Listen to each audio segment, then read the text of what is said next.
have shown that methods of language teaching that are consistent with what we call optimal input result in more language acquisition, and so far promise to be more pleasant for students and teachers. So I'm going to talk about optimal input today.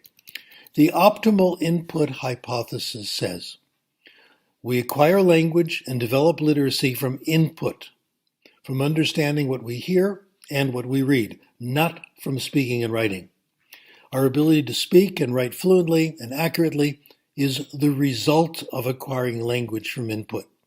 The evidence for this, briefly, studies showing the universality of a silent period, especially in informal language acquisition. Studies showing that if we increase output, we make students write more and speak more, it does not mean more language development. Also, the observation that language acquisition can occur without any output at all, and increasing input increases the quality of output.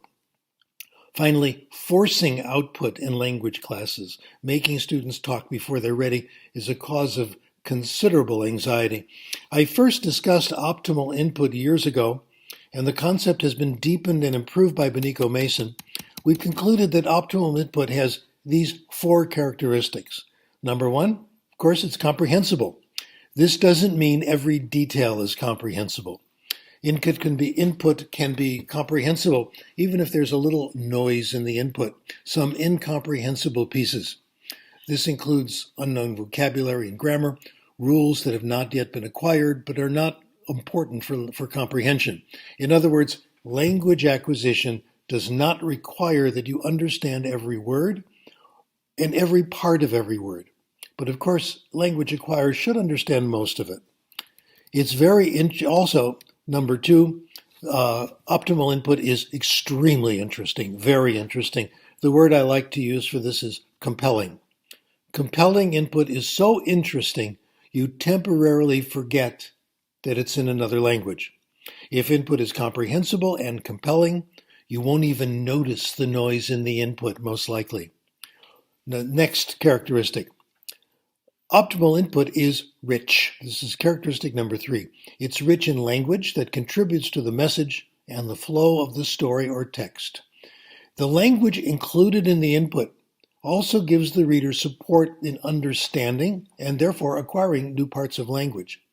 Big point. It is not necessary to make sure that certain grammar and vocabulary is there in the input. Rich input automatically includes new, unacquired language that acquirers are ready for. We've called this I+1. Number 4, quantity. It takes a lot of comprehensible, compelling, rich input to make real progress.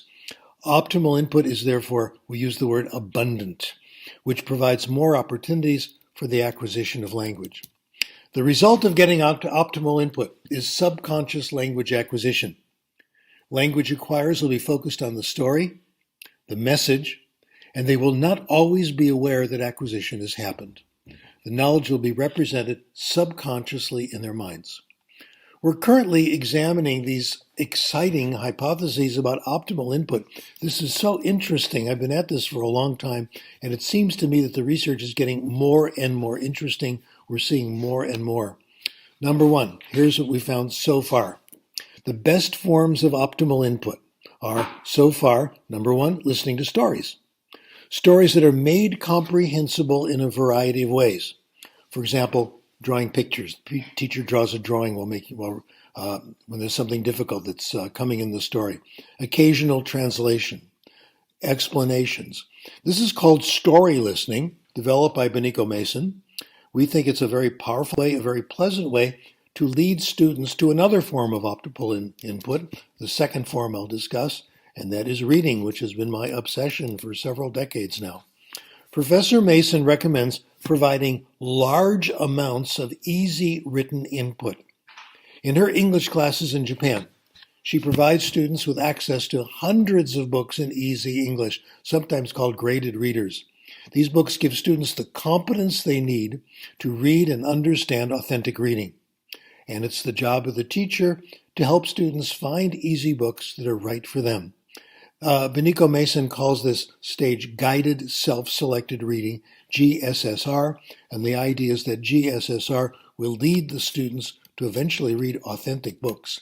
I think we have vastly ignored the importance of lots and lots of very easy reading. We've underestimated how much of it is necessary. We blame people for not acquiring their languages.